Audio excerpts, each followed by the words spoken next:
I'd like to welcome everyone here to our third National Academy of Construction Ask Me Anything for the fall 2021 semester. My name's Keith Molenaar. I'm a NAC member and a professor at the University of Colorado Boulder. The National Academy of Construction was established to recognize our industry leaders. And an important purpose of the Academy is to provide a network system of linkage between the past and present participants of the construction industry. So that's you, our future leaders. Thank you for joining us. As such, we've established this NAC AMA to help transfer knowledge to our next generation. The format for our AMA is really simple. Our speakers make a short presentation about a topic and their perspective on the industry. If you've not already, this is important, please email your questions to nacama@colorado.edu. So NACAMA, thank you, Sandy, for putting it in the chat there as well, at colorado.edu. At the end of the AMA here, we'll have one student win a $500 scholarship. So please stay on till the end and submit your questions so you're eligible. It's really my great honor today to introduce Joseph C. Brewer Jr., and he's a retired vice president and the Sadara Chief Implementation Officer for Dow Chemical. You're going to be really intrigued when you see the size and scale of this project. He earned his bachelor's degree in electrical engineering, magna cum laude, from Texas A&M University, and an MBA from the University of St. Thomas. During his 37-year career at Dow, he's served in a multitude of engineering management and executive roles, including design engineer, project engineer, design section manager, engineering manager of continental operations, and company project manager in the Netherlands, and as president of Dow Engineering Company. So quite a variety of roles you can ask him about here with your questions. He's experienced domestically and internationally, including Dow's Equate joint venture in Kuwait, a $4 billion expansion project, and the $20 billion Sadara Chemical program, the largest chemical plant ever constructed in a single phase. Sadara is a joint venture of Saudi Aramco and Dow in Jubail, Saudi Arabia. So he's a contributing author to the Dow Global Project methodology, which led Dow to be in the top quintile performer of IPA, that's the International Project, Joe, help me out again. IPA is? Independent Project Analysis. Thank you. Yes, Independent Project Analysis Industry Benchmarking Consortium, and he can tell us a little bit about that as well. It's a group of the largest companies who benchmark with each other. He was nominated for the Dow Genius Award for Outstanding Corporate People Leadership in 2006, and he is the author of the book When Mega Goes Giga, which tells the story of record-setting Sadara project. So Joseph, thank you so much for joining us, and I'm going to turn it over to you just to talk a little bit. And while you do that, I'm going to show some slides from the project that you'll be discussing. Thank you very much, Keith. It's a pleasure to be with NAC's Ask Me Anything. It's also a little bit intimidating with that title. After you describing my career, I mean, there's lots of opportunity for curveball questions, but it's a pleasure to be here. I spent 40 years in the industry in predominantly Dow Chemical process industry, building chemical plants all over the world. And the one that you're seeing right here is the one I ended my career on, the largest chemical project ever endeavored, which was in Jubail, Saudi Arabia, a joint venture with Aramco, and quite an adrenaline ride. It took 8 years of my career. And I have to tell you, one of the biggest challenges is recruiting team members saying, I need you to commit 8 years of your life to one project. But these really large projects are sort of what I'm known for. It's also what I spend a lot of time talking to other people about, advising other people about. And as I witness the pre-pandemic world and what I anticipate to be the post-pandemic world, there is a lot of pent-up demand for these very large projects, and they're complicated. But mostly, if I have to leave a message about these big projects, they are more fragile than most projects. And when we talk about mega or giga projects, let me first scale it just a little bit for you. A large project in the process industry these days is sort of $1 to $2 billion.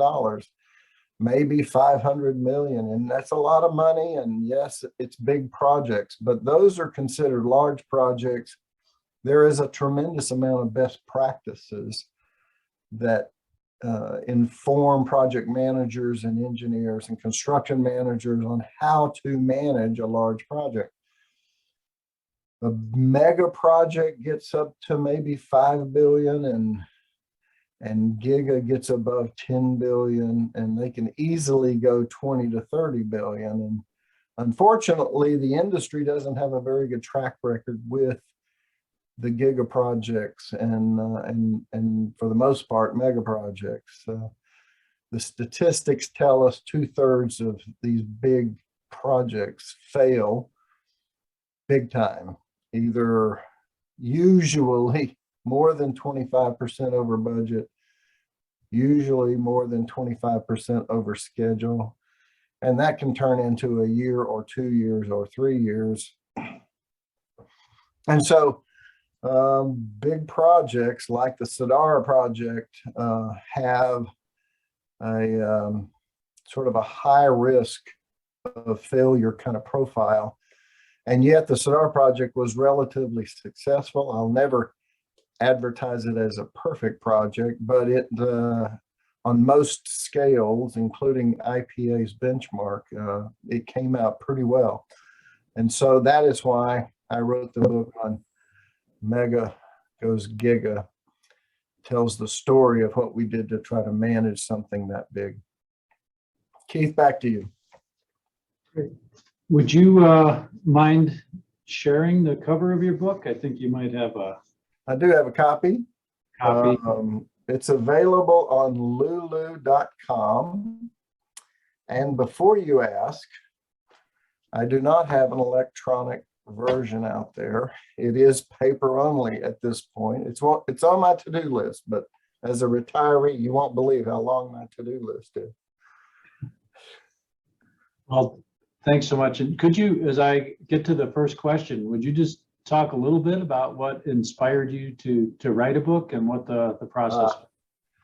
Well, okay, that's what motivated me. Well, it has to do with that statistic of most giga projects and mega projects fail. And so there are no books written that tell the story of a successful one, because number one, they're very rare. And number two, most people don't really finish them. I had a colleague on this project that I quote very, very often. He says, Sadara, and I'll substitute any giga project, chews up people. It can wear out team members. And so there aren't that many people who survive it that are around to tell the story. And so I saw it as a unique opportunity to contribute to the industry and leave a written record as to here's what the challenges we faced. Here's how we approached trying to manage something this vulnerable and this big. One of the biggest challenges is the simple fact that whatever you purchase, you're likely to stress the global markets of supply because you're so big and you're trying to get so much supply in a short amount of time. So whether that's control valves or pipe or air conditioned units for the desert, or in our case, analyzer shacks and analyzers. We were buying so many, we stressed the markets pretty hard. So I decided I would leave a written record as to how did we do it. Well, yeah, thanks for doing that. I think it's important that we leave leave lessons like that written down for folks. So I encourage our everybody here to take a look at it. Let me start with a question from Percy, kind of to kick off a Giga project. How do companies go about determining which projects in foreign countries they'll work on? That's an excellent question. In my lingo, we call that the business opportunity plan. That sounds simple, but what you want your executives to do, whether they're joint ventures or single companies, you want the executives who are trying to produce a product and ship it to customers to simply define what they want to make and the customers they want to service with those products. Now that sounds so simple. And let me tell you, at this scale, it is not simple, especially in chemistry, because feedstock qualities can change the product slate. They can change the product specifications, and that can determine different customers. Settling all of that down so that it's stable is one of the most important principles of project management. And at this scale, it's imperative. So let me summarize what I just said. You get your executives to write down in black and white what they want to make for which customers where.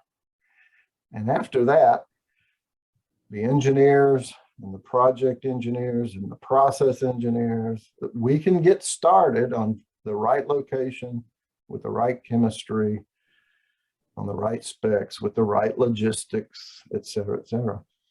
But a stable business opportunity plan is how it all starts. Now, the wisest counsel to a project manager I ever received was, don't let the project get ahead of the deal, meaning don't let the project get ahead of that business opportunity plan. If it's not written down and signed, you just sit down and wait on the bench. Once the commercial guys have figured out what they really want and they sign their name to it and date it, then you're ready to go in developing a real project. Thanks.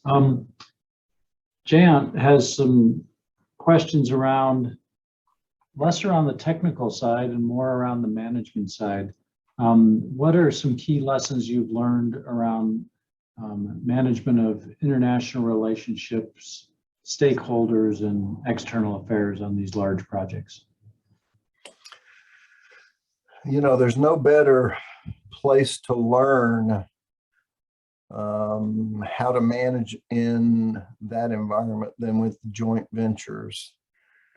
In most of my company's joint ventures were always foreign partners, and those partners in the last third of my career were Middle East partners, both the Kuwaitis and the Saudis. And yes, you have to get trained and pay a lot of attention to the cultural sensitivities, but that's true down the street in your neighborhood, by the way. And that's true if you're working in China, which I did a lot in my early career. And just about anywhere you go in the world, you're going to find that values differ, priorities differ, default answers to simple questions differ.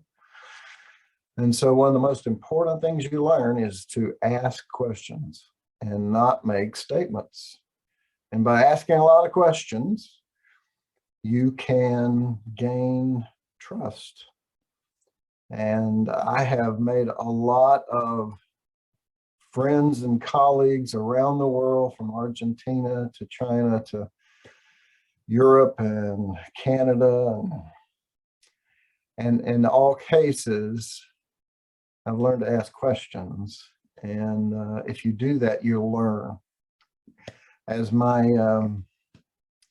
CEO was often quoted, he said, there's a reason why there's two ears and one mouth. It's the right ratio. Great. And Shiva has a question. Can you point to some of the major differences in skills for managing a normal or non-mega project and a mega project? Where do you see the skill set really being different?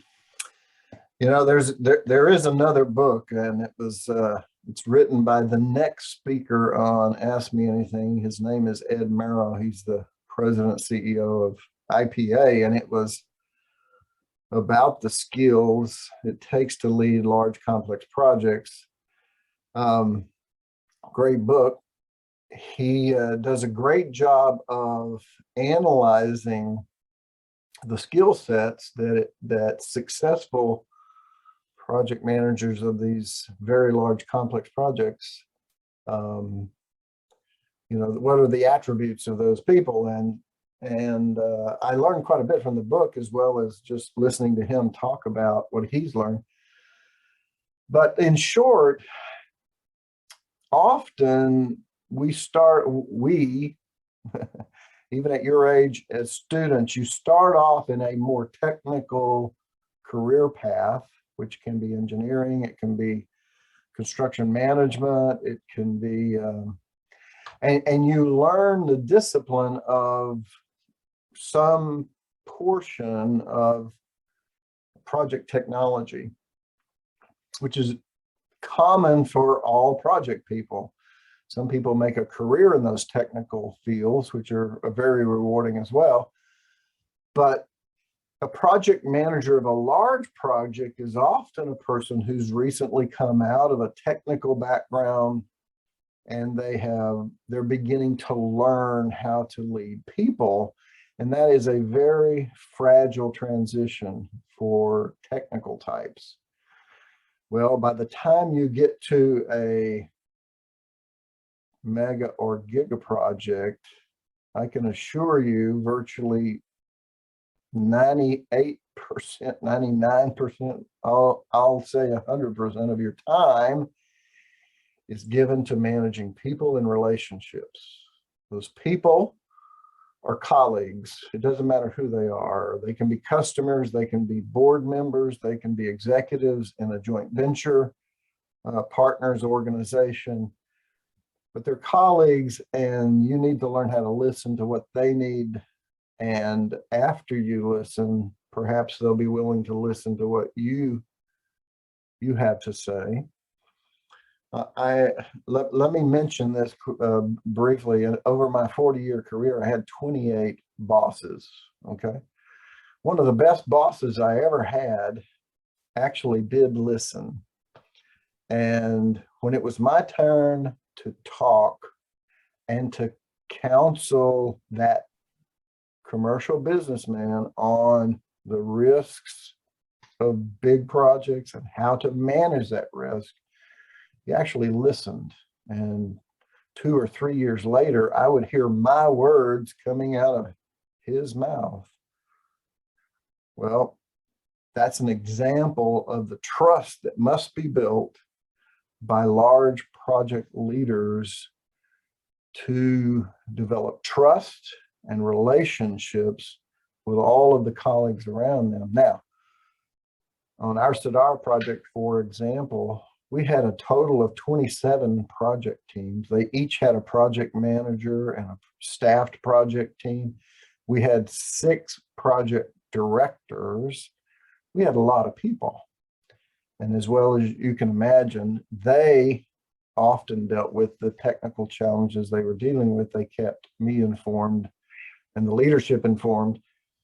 But again, at my job basically consisted of managing the challenges they faced as people and the relationships we needed to build trust. And that's what project leadership at this scale is all about. Thank you, Joseph. Those are excellent answers. There's a number of questions around contingency here from Amy and Nagim. Could you talk, I'm just going to ask you to generally talk about how you set and manage contingency on these mega and giga projects? Oh, one of my favorite topics. Let's first talk about sizing contingency, and then we'll talk about managing contingency. But first off, and I'll say that joint ventures are a little bit more vulnerable to this than maybe your regular big project. But all big projects come with expectations within each of the stakeholder groups. And these expectations typically are around what's the simple ones is cost, schedule. You know, it's only going to cost 10 billion. It's only going to take 4 years. And when it's done, all the products are going to ship on day one. And part of your job as a project leader is to start managing those expectations into the realm of reality. And I like to use data and statistics. Most business leaders sort of understand the portfolio they've invested their retirement in. And so you can talk in terms of portfolio risks, and I try to get it to their level, and we talk about cost and schedule and things like that. Now, but there's always a stakeholder group somewhere. It could be the government, it could be the permitting agency, it could be the board members, it could be the shareholders. There's an enormous amount of breadth of stakeholders. And when you're spending this kind of money, everybody's interested, but they're interested in telling you what they want and what they expect. And usually in that whole choral group of expectations are some disconnects about, ooh, that person expects this, and there's just no way. Their expectation is way outside of reality. This is not normal variation anymore. It's out of the ballpark. But that person, very powerful as they may be, or that stakeholder group, is going to try to influence you on sizing contingency, believe it or not, because they're going to try to control cost by saying, oh, what are you going to buy? What are you really going to buy with your contingency? Well, the truth is contingency is for unknown unknowns. And so you can't say, well, I'm going to buy a pump or pipe or a vessel or something with my contingency, but I'm going to need it. History tells me I'm going to need it. Now, there are, and I'm not going to go through it, there are very good analytical methods for sizing contingency. It's around historical performance and risk analysis, both technology risk, location risk, all kinds of risk analysis, schedule risk, that can be used to size contingency legitimately. And I certainly encourage people to do that. Let's suppose that you actually get to do that. By the way, on Sodara, we were held back on our contingency management, and we later paid for it a bit. We managed the cost pretty well, but could have been better. Now, how do I manage contingency? Well, there are contingency management practices, and one of the most important ones is what's called a contingency drawdown curve. This is where every month you measure how much contingency you've used. You show your shrinking pool of contingency money. And by analyzing the slope of that curve, you can tell quite early if you're in trouble or not. And that's, there's always the big surprise that could show up later, but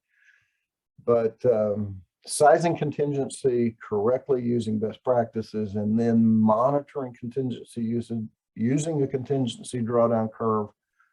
That's the professional way to do it. That's the way you want to do it. You want to share it with your stakeholders every month and say, here's where we are. You be totally transparent, and you will build that trust that you need and they need. So that's a short answer to contingency management. I appreciate that. I'm learning a lot as I'm listening as well, even though I've worked in the same area for quite some time. One more on contingency. Josh is asking, I think, likely due to what's going on in the industry right now. How, over an 8-year project, do you manage contingency or risk around escalating material prices?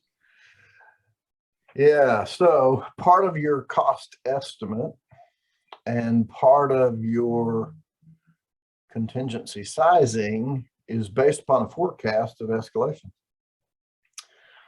And the way that you model that escalation is very similar to most risk management. You try to anticipate everything that could impact it. You know, what's going to push it up, what's going to push it down. We happen to have started the STAR project when we were in the aftermath of what I call the 2008 currency meltdown. It sent banks into not loaning money anymore, and it all started with the Thai baht that did a meltdown, and the repercussions were global. And so there were a lot of people who said, oh my gosh, we're going out into a market that has no escalation. And so we had stakeholders who wanted us to put into our estimate and contingency modeling 0 escalation. Well, that's for an 8-year project, that's not going to happen. And anyway, we ended up sort of splitting the baby on that one, which was not a good project management practice, but it was a way to get past the boards that we were dealing with in this joint venture. Having said that, there are analytical methods to be used for handling escalation estimates. And to the best of your ability, you need to stay to those best practices and sell those best practices to the commercial and investment stakeholders that you have, all of which are, by the way, going to have very strong opinions about how you do that and what the answer really is. But that's part of being a project manager. It's part of the relationship building, trust building that you have to do to stand your ground on using the industry's best practices for sizing things like escalation. Thank you, Joseph. Percola asks a question around project delivery methods in mega projects. So how can you speak a little bit on the Sadara project or some of the other ones? Have they all been EPC, design bid build, or can you speak a little bit to the delivery methods that you've seen on these large projects? Yeah. One thing that is unique about a giga project is the size of your buy is very large. And oftentimes, as it was on Sadara, and pretty much on the Kuwait project I managed before that, you need to be able to tap into most of the market's suppliers. Now, that's true of the materials, but it's also true of the labor. And so in order to contract that large of supply, you often need some diversity in your contracting strategy in order to basically attract enough bidders.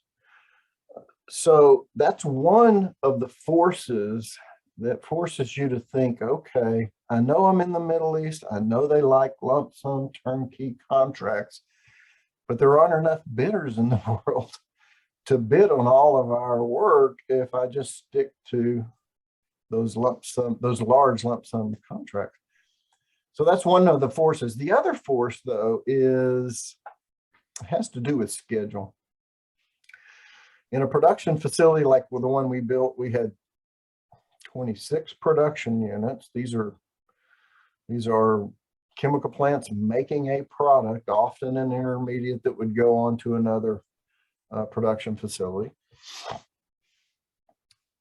And about 40% of our total cost was not production facilities. It was infrastructure.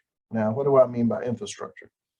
There's all the interconnecting pipe, there's waste treatment, there's logistics, there's the port facility you got to build, there's the pipelines off plot to get from the production facility to that port. Infrastructure is power. You got to get steam everywhere. You got to get electrical power everywhere. All of this infrastructure is expensive, but they are the last people to finalize their design basis. Why? Because all those production facilities are finally tweaking their final product specs. And, you know, with that product spec and this product mix, we're going to have this kind of waste profile. We'll have this kind of energy need. And they're all like popcorn out there trying to figure out what their infrastructure demands are really going to be. So what happens? All that infrastructure is the last people to get their design basis firmed, all their process data firm, all their energy supply requirements firm. Well, guess what? They're also the first people that have to start up the facility. So immediately, your critical path on schedule goes through all this infrastructure you got to build. The last people to get their information, but the first people that have to start up. And that is not where you want to use a lump sum turnkey contract. This is where you want to use more innovative contracting.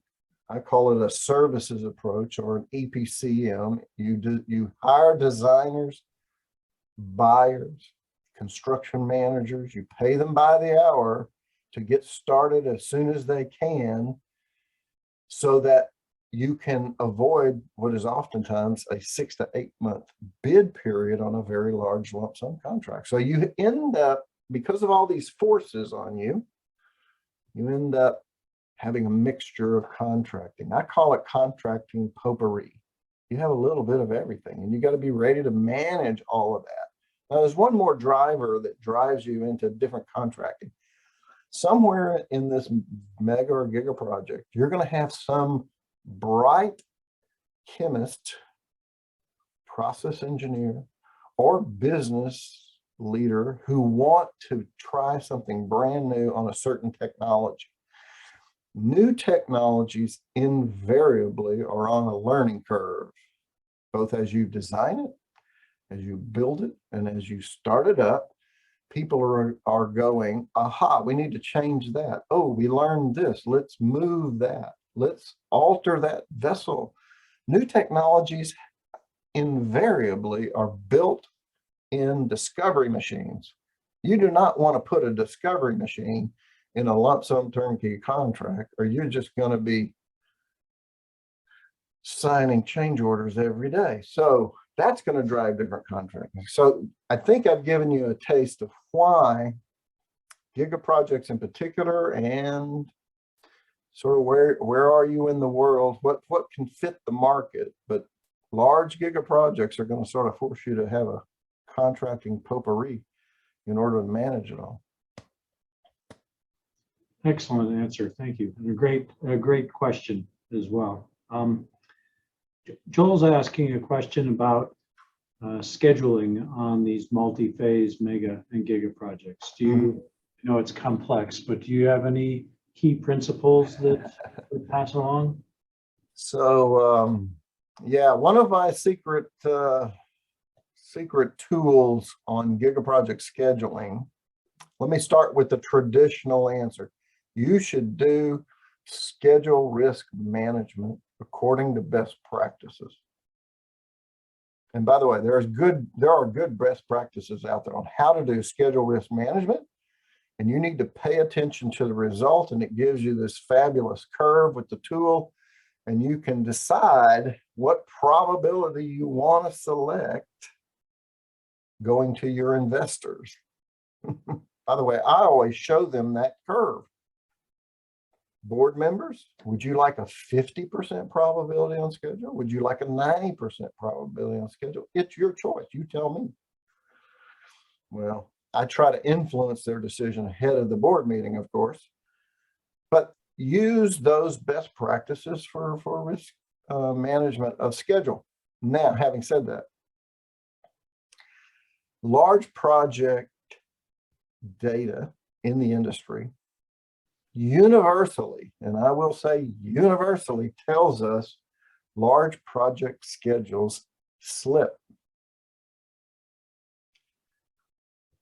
Back when I was active with benchmarking and IPA, which is about 5 years ago, 6 years ago, in the large projects, not mega projects or giga projects, large projects slipped their schedule on average 7%.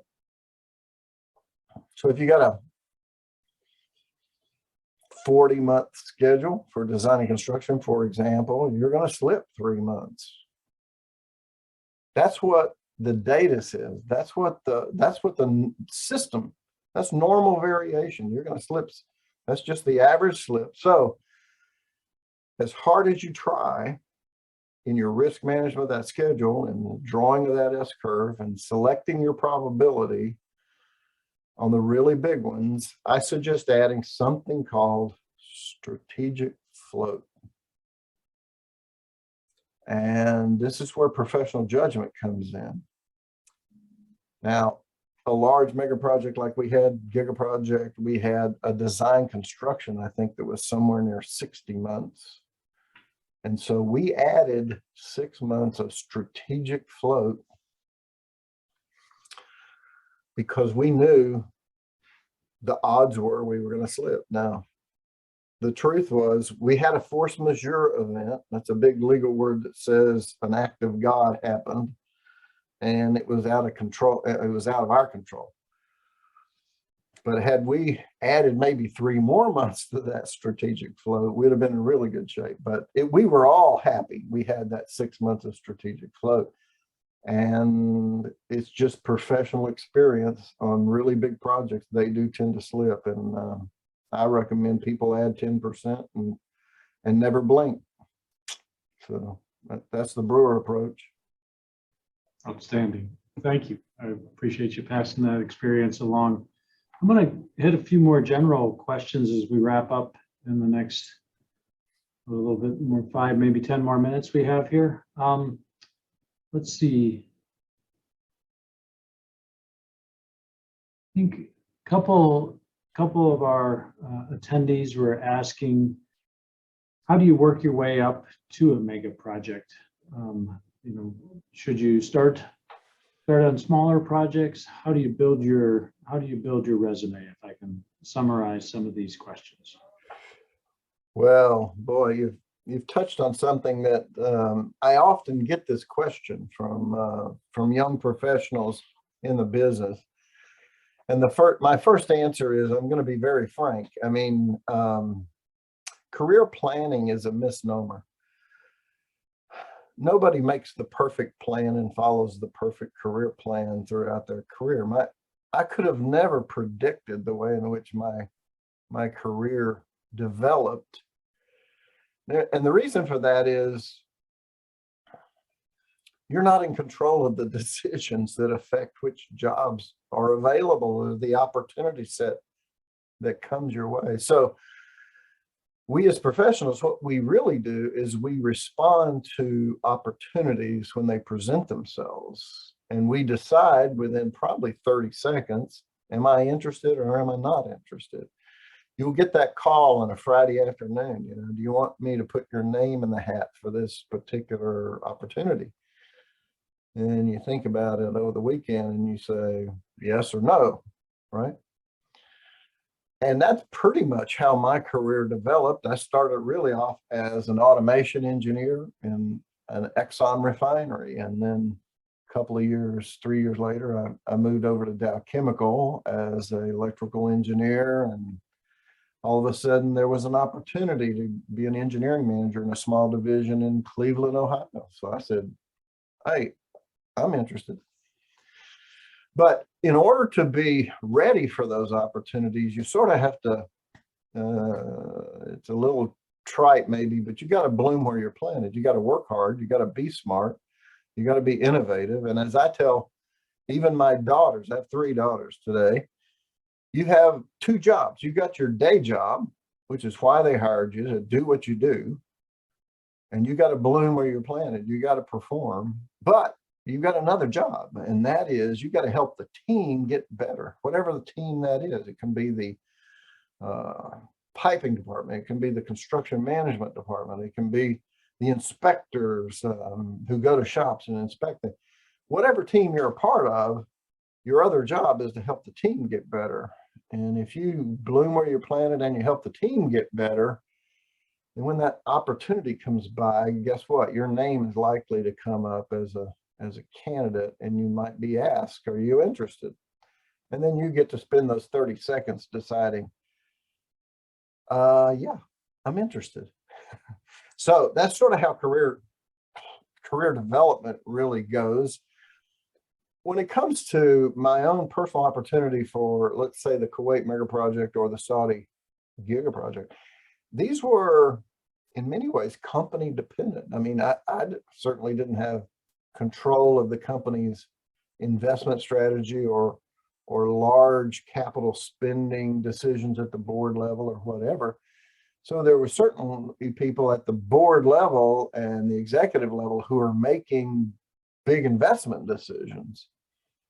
And that, if you've spent a good portion of your career doing the two things I previously said, there's a good chance your name will be in the room when people are looking to make decisions about who do you think can lead.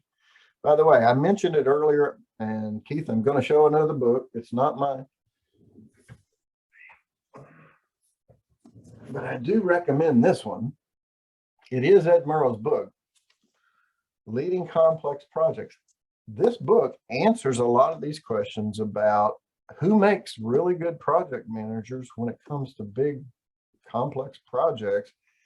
And there's not complicated answers in here, but there are straightforward answers. And I like the book. So I'm back. Well, thanks for sharing that. I really appreciate it. There's a couple questions. I'll get one from Julio here. Making an 8-year commitment on a project is a pretty big commitment. How do you balance family and work life and on these international projects? A lot of questions around that. That is a really good question. And I have to tell you, I was brought into the Sadar project after it had been going for about a year, and it wasn't going very well. And so I was sort of brought in as fresh eyes to say, what can we do about this? And one of the unfortunate things that both of the joint venture partners had done is they told all the project people, listen, you don't have to commit 8 years. All you have to do is commit to get us the front end loading, maybe 2 years, you'll be done, and then we'll get another team.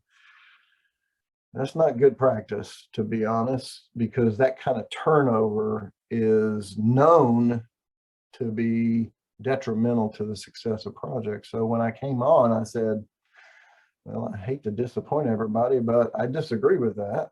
And I would like to meet with all of the leaders and see if you're willing to finish this project to the very end. Or as I was saying it, go to Saudi with me. And I had some great conversations. I had some great conversations with very honest people who said there's no way. And on the other hand, I had members who said, I'm good to go, let's go. Now, those kind of people, by the way, tend to come from certain cultural backgrounds. My CEO at the time could actually name certain cultures that just have a propensity to say, yeah, let's go do this. I'll give a personal example. I worked with the Dutch quite a bit. Now, the Dutch is a very small country. I think total population might be around 14, 15 million, but 7 million of those people are working abroad. They just like to do it. They just like to go and experience and find out what's going on and have fun, right? Filipinos. I worked with a lot of Filipinos in my career, and 30% of their population is off abroad working, enjoying themselves, being challenged every day, and they just have a good time doing it. Now, That doesn't mean you have to go abroad to have a successful career. No, but you have to have something in you that sort of enjoys roller coasters, if you know what I mean. There is a lot of challenges that come with moving around and dragging children and your spouse, and yes, but there's also a reward that comes with it. And I could tell you lots of stories about my 3 daughters and how me moving around a lot, I think we moved 11 times, affected their lives to this day. But the ones who have passports that are a half-inch thick will tell you they wouldn't trade it for the world. They're global people. They can get on a plane and land anywhere in the world and feel comfortable. And this kind of industry, when it offers you that opportunity, I have a lot of my friends who said no. You know, I want to stay in my hometown. I want to sleep in my own bed. And yet, some of the dearest friends I've met, some of the most professional colleagues, are from Argentina, from Spain, from Canada, from China, from the Middle East. I mean, and yes, we're still on Facebook friends today, even as retirees. And I said, bon voyage to one just last night who's heading back to Spain. And you sort of decide if you're going to have a global set of colleagues and friends, or are you going to stick to something more familiar? But there's not a right or wrong. It's whatever fits you personally. Joseph, I'm inspired by that answer, and I'm looking forward to my next opportunity that might come in front of me. Yeah. All right. I'll come back. Great. So I'm going to have to kind of finish on this question. I can't believe it. We're already really running up against the time here, but Okay. I think Paul asks a good question. He'd like to have you reflect a little bit and then also look forward. So from a technology or innovation perspective, what's one of the biggest advances that surprised you in your work? And do you have any idea where in innovation and technology we might be going as an industry? Paul, that's a great question. It's actually in the introduction of this book, I address that very topic. And let me say it this way, over my 40 years, one of the most powerful forces within innovation is a simple concept. It's called economies of scale. And you can look at the A380 as the jet. They're going to start flying those things again. That thing is huge. I don't know if you've ever had the opportunity to fly one, but those things are just monster planes, but they are more efficient per passenger mile than anything that flies. Why? Because they are just so big. And this principle of getting bigger and bigger for production units, for refineries, for ships, for malls, by the way, airplanes. It is the engine that allows our global economy to get more and more efficient every day. Now, a lot of professionals believe that we've reached the limit to whatever economy is going.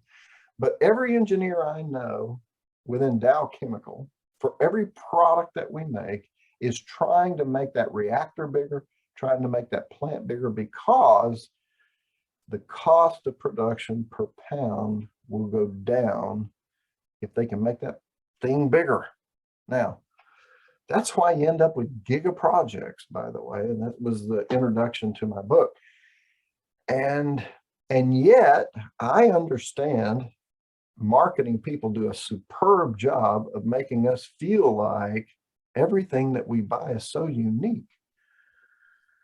Well, the combination of Amazon and internet purchases, but behind it all, the stuff that makes logistics happen and products happen, is economy of scale. And that drives innovation. Now, you add on top of that, in my industry of chemistry, new catalyst development, new chemical routes to products, I have an old boss talking to me right now. I've got this brand new route to ethanol that can replace corn ethanol. You won't believe the cost of this thing. It's just dirt cheap.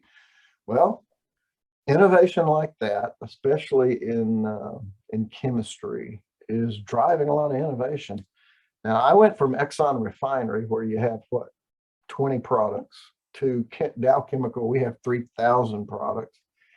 And you've got molecules that are at the end of their life. You got molecules coming out of the lab first time, trying to do new things with your tennis shoes and your clothes and your paint and your shampoo. You know, all of this technology is all around us all the time. And it's amazing what the innovating chemists and physicists and engineers, and what they're doing. But just pay attention around you. Economies of scale is driving a whole lot of things. Anyway, I think I'll stop there, Keith. Great. No, it's an excellent answer. So I'd like to give you just a moment to close with any final thoughts, and then I'm going to just have some thank yous for all the support from NAC, and also read our scholarship winner. But Joseph, thank you for taking the time, and we just really appreciated all of the lessons that you've shared here, and just wanted to give you a moment just to close out on your. Well, first off, let me say thank you for having me, and let me express my thanks to the listeners. You are the future of this industry, and let me tell you, it's exciting. If I had to summarize what inspired me to get up every day, it's that my job wasn't going to be the same today as it was yesterday. That's how projects are. And that is the most inspiring part of my career. I never had to do the same thing twice. Every day was different. The challenge was new every day. Yes, there's best practices. You can learn from those, but there's nothing better than to stand back and look at something you were part of a team that helped build. You're going to change the world over the next 40 years in your career. The built environment is going to be totally different, and you get to be a part of it.